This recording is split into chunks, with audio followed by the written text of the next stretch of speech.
has 3 mines under development in Turkey. Joining us now, John McCluskey, the CEO of Alamos Gold. Great to see you. Absolutely. We've invested probably $100 million in Turkey over the last 9 years or so.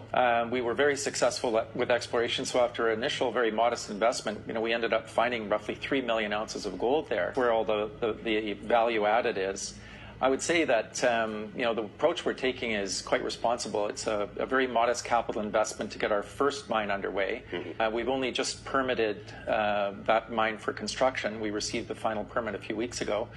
I'd say an important thing to emphasize when you're in the mining business is you have to take a very, very long-term view. We've been there, think about it, since 2009, and we started on our first project in 2010. We won't see our first production until 2020, and we've got about 15 years of production out in front of us from that point forward. So, of course, you don't want to rejoice in Turkey's misfortune, I know, but the plunge in the currency makes it even cheaper to build stuff there, presumably. True enough. I mean, when we did our feasibility study on Karazli, the first project we're developing, the currency rate we used was 2.9 lira to the dollar. That's going to have a fairly significant impact on our capital spending because something like 65% of our construction costs will be lira denominated. So that does benefit us to some extent. But on the other hand, you've got very, very high inflation. And to that extent, over time, that inflation will take some of that gain back. So we would rather see stability rather than volatility.